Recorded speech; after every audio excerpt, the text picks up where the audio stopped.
Good morning, students. We are going to discuss about the topic pre-Mendelian genetic concepts. The pre-Mendelian genetic concepts consist of the theories put forward by various scientists before the proposal of Mendel's law of genetics, or they are the theories about evolution of life before the arrival of Mendel's theory. അപ്പോൾ നമ്മളിന്ന് പഠിക്കാൻ പോകുന്നത് pre Mendelian genetic കൺസെപ്റ്റ്സിനെ കുറിച്ചാണ്. Pre Mendelian genetic concepts എന്ന് വെച്ചാൽ എന്താണ്? അതായത് മെൻഡൽസിൻ്റെ theories food forward ചെയ്യുന്നതിൻ്റെ മുന്നേ ഉണ്ടായിരുന്ന കൺസെപ്റ്റ്സ്, എവല്യൂഷനെ കുറിച്ചുള്ള കൺസെപ്റ്റ്സ് ആണ് പ്രീ മെൻഡേലിയൻ ജെനറ്റിക് കൺസെപ്റ്റ്സിൽ വരുന്നത്. It consist of preformation theory, epigenetic theory or epigenesis or inheritance of acquired character, mutation theory etcetera. So the pre-Mendelian genetic concepts consist of four theory. First one pre-formation theory, second one epigenesis, third one inheritance of acquired characters, fourth one mutation theory. The first we are going to discuss about pre-formation theory. As the name suggests, pre-formation means everything is formed before in the egg or sperm, or the miniature form of the humans is formed before in the or pre-formed in the egg or sperm of the human being, which undergo development later to develop into the human being. So according to pre-formation theory, everything is pre-formed and which later only undergo development. So this theory was proposed in 1694, and according to this theory, human sperms consist of miniature human figure called homunculus inside the sperm. So this is the picture showing a miniature form of a human being inside the human sperm. So according to this theory, there occurs a miniature form of a human in the human sperms called homunculus. And this miniature form will undergo development later to form for the development to form the human being. This hypothetical phenomenon is termed as pre-formation, and those who held this belief are called pre-formationists. So according to pre-formation theory, the miniature form of the human being exists in the sperms or eggs, which later undergo development to form human beings. These miniature forms are known as homunculus, and those who support this theory, pre-formation theory, are known as pre-formationists. However, this theory was rejected because many biologists working with improved microscope failed to see such miniature form of human being or human homunculus in egg or sperms. As a result, the pre-formation theory was rejected and was replaced by epigenesis theory. So according to pre-formation theory, human beings are pre-formed as miniature forms in sperms or eggs, which are known as homunculus, which later undergo development to become human beings. And the person who support this pre-formation theory are known as pre-formationists. And this theory was rejected. Why this theory was rejected? Because the biologists who are working with complex and advanced microscopic techniques cannot see any type of miniature form or homunculus in the eggs or sperms. So it was rejected and was replaced by epigenesis theory. അപ്പോൾ ആദ്യത്തെ തിയറിയാണ് pre Mendelian ജെനറ്റിക്സിലെ ആദ്യത്തെ തിയറിയാണ് preformation theory. Preformation പേര് തന്നെ ഉണ്ട്, അതായത് everything will be preformed. അതായത് ഹ്യൂമൻ ബീങ്സിൻ്റെ മിനിയേച്ചർ ഫോം എന്തിൽ എക്സിസ്റ്റ് ചെയ്യുന്നുണ്ട് എന്നാണ് ഈ തിയറി പറയുന്നത്. സ്പേംസിലും എഗ്സിലും എക്സിസ്റ്റ് ചെയ്യുന്നുണ്ട് എന്നാണ് ഈ പ്രീ ഫോർമേഷൻ തിയറി പറയുന്നത്. അതായത് ഹ്യൂമൻ ബീങ്സിൻ്റെ മിനിയേച്ചർ ഫോം പ്രീ ഫോംഡ് ആയിട്ട് എന്തിൽ എക്സിസ്റ്റ് ചെയ്യുന്നുണ്ട്, സ്പേംസിലും എഗ്ഗിലും എക്സിസ്റ്റ് ചെയ്യുന്നുണ്ട് എന്നാണ് പ്രീ ഫോർമേഷൻ തിയറി പറയുന്നത്. ഇങ്ങനെയുള്ള ഹ്യൂമൻ ബീങ്സിൻ്റെ മിനിയേച്ചർ ഫോമിനെയാണ് നമ്മൾ എന്ത് പറയുന്നത്, ഹൊമൻകുലസ് എന്ന് പറയുന്നത്. ഇപ്പോൾ ഈ പിക്ചർ നോക്കിക്കഴിഞ്ഞാൽ ഇതൊരു സ്പേമിൻ്റെ പിക്ചറാണ്. ഇത് സ്പേമിൻ്റെ ഹെഡിൻ്റെ ഉള്ളിൽ ഹ്യൂമൻ ബീങ്സിൻ്റെ മിനിയേച്ചർ ഫോം നമുക്ക് കാണാം. അതാണ് ഹോമൻകുലസ് എന്ന് പറയുന്നത്. അപ്പോൾ ഈ മിനിയേച്ചർ ഫോം ഓൾറെഡി ഹ്യൂമൻ ബീങ്സിൻ്റെ സ്പേംസിലും എഗ്സിലും പ്രീ ഫോംഡ് ആയിട്ടുണ്ട് എന്നാണ് പ്രീ ഫോർമേഷൻ തിയറി പറയുന്നത്. ഇത് ലേറ്റർ ഓൺ ഡെവലപ്പ് ചെയ്തിട്ട് ഹ്യൂമൻ ബീങ്സ് ഫോം ചെയ്യുമെന്നാണ് പറയുന്നത്. അപ്പോൾ ഈ പ്രീ ഫോർമേഷൻ തിയറിനെ സപ്പോർട്ട് ചെയ്യുന്നവരെയാണ് പ്രീ ഫോർമേഷനിസ്റ്റ് എന്ന് പറയുന്നത്. പക്ഷേ ഈ തിയറി റിജക്റ്റഡ് ആയി. കാരണം മൈക്രോസ്കോപ്പിയിലൊക്കെ ഉണ്ടായ അഡ്വാൻസ് കാരണം ബയോളജിസ്റ്റിന് എഗ്ഗും സ്പേമും ഒബ്സർവ് ചെയ്തപ്പോൾ ഇങ്ങനൊരു ഫ്രീ ഫോംഡ് ഹ്യൂമൻ ബീങ് അല്ലെങ്കിൽ ഹോമൻകുലസിനെ ഒബ്സർവ് ചെയ്യാൻ പറ്റിയില്ല. അതുകൊണ്ട് ഈ തിയറി റിജക്റ്റഡ് ആയി. ഇപ്പോൾ പ്രീ ഫോർമേഷൻ തിയറി പ്രകാരം ഹ്യൂമൻ ബീങ്സിൻ്റെ മിനിയേച്ചർ ഫോം അല്ലെങ്കിൽ ഹോമൻകുലസ് എന്തിൽ എക്സിസ്റ്റ് ചെയ്യുന്നുണ്ട്? സ്പേമിലും എഗ്ഗിലും എക്സിസ്റ്റ് ചെയ്യുന്നുണ്ട്. അത് ലേറ്റർ ഡെവലപ്പ് ചെയ്തിട്ടാണ് ഹ്യൂമൻ ബീങ്സ് ഫോം ചെയ്യുന്നതാണ് പ്രീ ഫോർമേഷൻ തിയറി പറഞ്ഞത്. ഇത് റിജക്റ്റഡ് ആയി. കാരണം ഇങ്ങനൊരു ഹോമൻകുലസിനെ സയൻറ്റിസ്റ്റിന് സ്പേമിലും എഗ്ഗിലും കാണാനായില്ല. Second theory is epigenesis theory. According to this theory, organs and tissues of an organism arose through a process of differentiation from an homogeneous embryonic tissue. In the early stages of embryonic development, however, embryonic tissues are composed of similar cells. These cells progressively differentiate into the adult tissues and organs. This theory was proposed by Wolff and modified by Vaughan. So, according to the epigenesis theory, all the organs and tissues of an organism arise from the embryos, which consist of similar cells. And this was proposed by Wolff and modified by Vaughan. That is, ovum and sperm undergo fertilization to form zygote, which develops into mass of identical cells, which later develop into tissues and organs of embryo. So, according to epigenesis theory, organs and tissues developed from embryo which through differentiation, and these embryos consist of similar type of cells or homogeneous tissues. It was proposed by Wolff and modified by Vaughan. ഇപ്പോൾ എപ്പിജെൻസിസ് തിയറിയാണ് രണ്ടാമത്തെ theory. ഈ theory പ്രകാരം എല്ലാ ഓർഗൻസും ടിഷ്യൂസും arise ചെയ്യുന്നത് എംബ്രിയോയിൽ നിന്നാണ്. അത് already അങ്ങനെ തന്നെയാണ്. അപ്പോൾ എംബ്രിയോയിൽ നിന്നാണ് എല്ലാ ഓർഗൻസും ടിഷ്യൂസും അറൈസ് ചെയ്യുന്നുണ്ട്. മാത്രമല്ല ഈ എംബ്രിയോയിൽ ഒരേ ടൈപ്പ് സെൽസ് ആണുള്ളത്, അല്ലെങ്കിൽ ഹോമോജീനസ് ടിഷ്യൂസ് ആണുള്ളത് എന്നാണ് എപ്പിജെൻസിസ് തിയറി പറയുന്നത്. ഈ തിയറി പ്രൊപ്പോസ് ചെയ്തത് വോൾഫ് ആണ്, മോഡിഫൈഡ് ബൈ വോൺ ആണ്. അപ്പോൾ എപ്പിജെൻസിസ് തിയറി എന്ന് വെച്ചാൽ എന്താണ്? എപ്പിജെൻസിസ് തിയറി പറയുന്നത് എല്ലാ ഓർഗൻസും ടിഷ്യൂസും അറൈസ് ചെയ്യുന്നത് എംബ്രിയോയിൽ നിന്നാണ്. ഈ എംബ്രിയോയിലുള്ള എല്ലാ സെൽസും സിമിലർ ആണ്, അല്ലെങ്കിൽ ഹോമോജീനസ് ആണ്. അപ്പോൾ ഈ തിയറി പ്രൊപ്പോസ് ചെയ്തത് wolf and modified by Vaughan ആണ്. Third theory is the inheritance of acquired characters. This was proposed by Lamarck, and according to this theory, characters are acquired by individuals of one generation are transmitted to next generation. So the inheritance of acquired characters theory was proposed by Lamarck, and according to him, the characters acquired by one generation is passed on to next generation or transmitted to next generation. The idea of inheritance of acquired characters was popularly known as Lamarckism, was originally suggested by Hippocrates about 400 BC. And this inheritance of acquired characters is also known as Lamarckism. And an acquired character refers to the intensity and form of a character of an individual that develops primarily due to the efforts of environmental factors.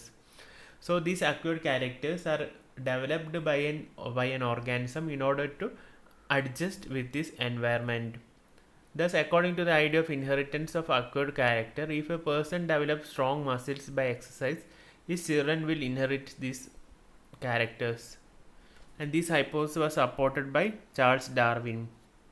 So, according to the idea of inheritance of acquired character, if a person acquires muscles through exercise, his children will also get these muscles. And this was supported by Charles Darwin. So, the third theory is the inheritance of acquired characters theory, also known as Lamarckism, was proposed by Lamarck. And according to this theory, the acquired characters acquired by an individual will be passed on to the next generation, and these acquired characters are developed by an organism on its efforts to cope up with or adjust with these environmental factors. And And according to this idea, if a person acquires muscles to exercise, his children will have muscles according to this theory. But this hypothesis was also supported by Charles Darwin. അപ്പോൾ മൂന്നാമത്തെ തിയറിയാണ് inheritance of acquired characters. അപ്പോൾ inheritance of acquired characters എന്ന് വെച്ചാൽ എന്താണ്? ഇതിൻ്റെ വേറൊരു പേരാണ് Lamarckism എന്ന് പറയുന്നുണ്ട്. കാരണം ഇത് പ്രൊപ്പോസ് ചെയ്തത് ലാമാർക്കാണ്. അപ്പോൾ ഈ ലാമാർക്കിസം അല്ലെങ്കിൽ ഇൻഹെറിറ്റൻസ് ഓഫ് അക്വേർഡ് ക്യാരക്ടേഴ്സ് പ്രകാരം ഓരോ ഓർഗാനിസം അല്ലെങ്കിൽ ഒരു ഇൻഡിവിജ്വൽ അക്വയർ ചെയ്യുന്ന ക്യാരക്ടേഴ്സ് നെക്സ്റ്റ് ജനറേഷനിലേക്ക് പാസ് ചെയ്യും എന്നാണ് പറയുന്നത്. അപ്പോൾ ഒരു ഇൻഡിവിജ്വൽ, അതായത് ഞാനൊരു ക്യാരക്ടർ അക്വയർ ചെയ്ത് കഴിഞ്ഞാൽ എൻ്റെ മക്കൾക്ക് ആ ക്യാരക്ടർ എനിക്ക് പാസ് ചെയ്യാൻ പറ്റും അല്ലെങ്കിൽ കൈമാറാൻ പറ്റും എന്നാണ് ലാമാർക്കിസം അല്ലെങ്കിൽ ഇൻഹെറിറ്റൻസ് ഓഫ് അക്വയർഡ് ക്യാരക്ടേഴ്സ് പറയുന്നത്. അപ്പോൾ ഒരു ഇൻഡിവിജ്വൽ അക്വയർ ചെയ്ത ക്യാരക്ടർ അടുത്ത ജനറേഷനിലേക്ക് പാസ് ചെയ്യാൻ പറ്റും എന്നതാണ് ഇൻഹെറിറ്റൻസ് ഓഫ് അക്വേർഡ് ക്യാരക്ടർ അല്ലെങ്കിൽ ലാമാർക്കിസം തിയറി പറയുന്നത്. അപ്പോൾ ഈ അക്വേർഡ് ക്യാരക്ടേഴ്സ് എന്ന് വെച്ചാൽ എന്താണ്? അതായത് ഒരു ഇൻഡിവിജ്വൽ അതിൻ്റെ എൻവയറമെൻ്റലുമായിട്ട് അഡ്ജസ്റ്റ് ചെയ്യാൻ വേണ്ടിയിട്ട് ഡെവലപ്പ് ചെയ്യുന്ന ക്യാരക്ടേഴ്സാണ് അക്വേർഡ് ക്യാരക്ടേഴ്സ് എന്ന് പറയുന്നത്. ഇപ്പോൾ നിങ്ങൾക്കത് തന്നെ അറിയാം. ഇപ്പോൾ നിങ്ങൾക്ക് സീലും പോളാർ ബിയറൊക്കെ കാണുന്നത് നല്ല തണുത്ത റീജിയൻസിലാണ്. അത് ആർട്ടിക് അന്റാർട്ടിക് റീജിയൻസിലാണ് സീലും പോളാർ ബിയറൊക്കെ കാണുന്നത്. അപ്പോൾ അവർക്ക് നല്ല കട്ടിയുള്ള രോമങ്ങളും പിന്നെ നല്ല ഫാറ്റ് ഡെപ്പോസിറ്റൊക്കെ ഉണ്ട്. അപ്പോൾ ഇതൊരു അക്വേർഡ് ക്യാരക്ടറാണ്. അതായത് അവരുടെ എൻവയറമെൻറ്റായിട്ട് അഡ്ജസ്റ്റ് ചെയ്യാൻ വേണ്ടിയിട്ട് അവർ ഡെവലപ്പ് ചെയ്യുന്ന ക്യാരക്ടറാണിത്. അപ്പോൾ അങ്ങനത്തെ ക്യാരക്ടേഴ്സിനെയാണ് അക്വേർഡ് ക്യാരക്ടേഴ്സ് എന്ന് പറയുന്നത്. അപ്പോൾ ഈ അക്വേർഡ് ക്യാരക്ടേഴ്സ് നെക്സ്റ്റ് ജനറേഷൻ, അതായത് അവരുടെ മക്കളിലേക്ക് പാസ് ചെയ്യുന്നതാണ് ലാമാർക്കിസം അല്ലെങ്കിൽ ഇൻഹെറിറ്റൻസ് ഓഫ് അക്വേർഡ് ക്യാരക്ടേഴ്സ് പ്രകാരം പറയുന്നത്. അപ്പോൾ അങ്ങനെയാണെങ്കിൽ ഞാൻ നല്ലോണം എക്സസൈസ് ചെയ്ത് എനിക്ക് നല്ല മസിൽസ് ഉണ്ടെങ്കിൽ ആ മസിൽസ് എൻ്റെ കുട്ടിക്കും ഉണ്ടായിരിക്കണം എന്നാണ് ലാമാർക്കിസം പ്രകാരം പറയുന്നത്. ഈ തിയറി സപ്പോർട്ട് ചെയ്ത ഒരാളാണ് Charles Darwin. The fourth theory is the mutation theory. The mutation theory was proposed by Hugo de Vries in 1901. According to him, the new species are not formed by continuous variation but by sudden mutation. The mutation theory was proposed by Hugo de Vries in the year 1901, and according to this theory, new species are formed by sudden mutation. And Hugo de Vries stated that mutations are heritable and persist in successive generations. So, according to Hugo de Vries' mutation theory, the new individuals arise due to sudden mutations, and these mutations can be passed on to the next generation. And he conducted his experiment on evening primrose plant or 4 o'clock plant, also known as Oenothera lamarckiana. And when Lamarckiana was self-pollinated, its seeds were allowed to grow. Majority of F1 plants were similar to parent, but a few were different plants. So according to this theory, mutation or discontinuous variations are raw materials of evolution, and mutation appear all of a sudden and they become operational immediately. The same type of mutation can appear in a number of individuals of a species, and all mutations are inheritable. Mutation appears in all directions, and useful mutations are selected by nature, lethal mutations are eliminated. The accumulation of variations produce new species. So mutation theory was proposed by Hugo de Vries,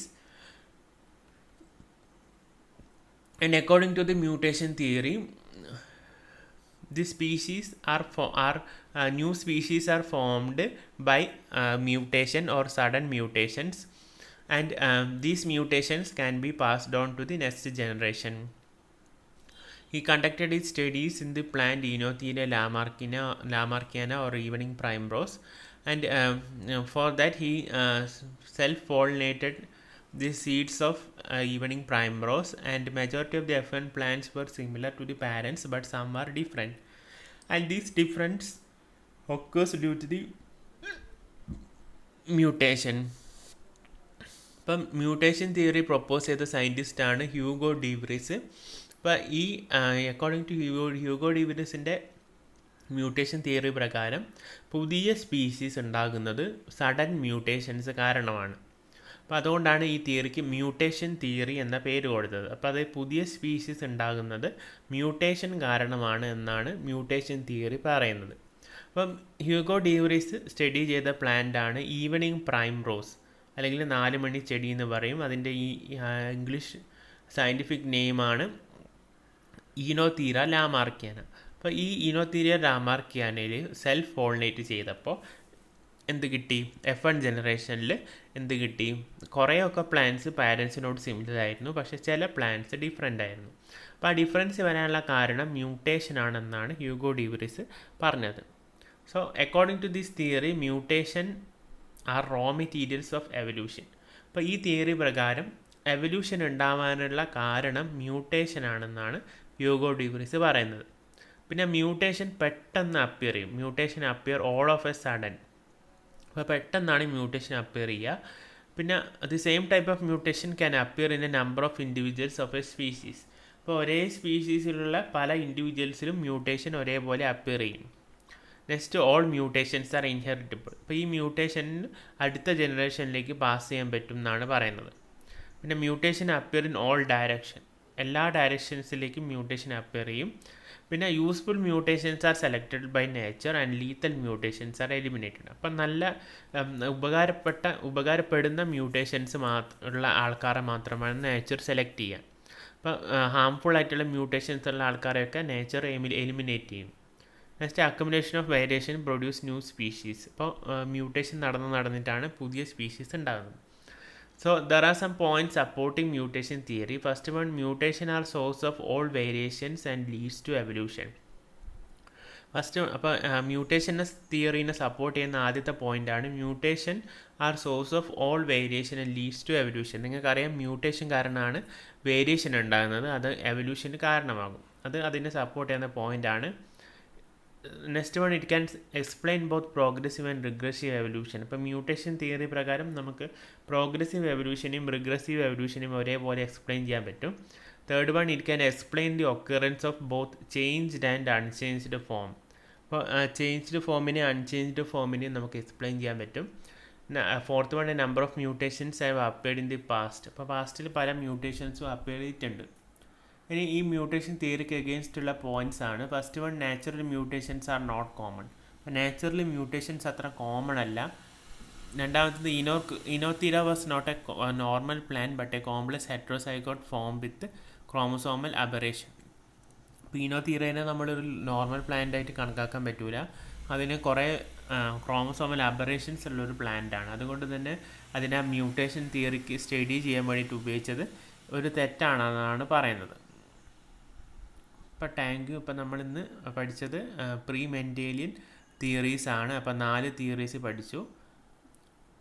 pre formation theory, inheritance of acquired characters, mutation theory and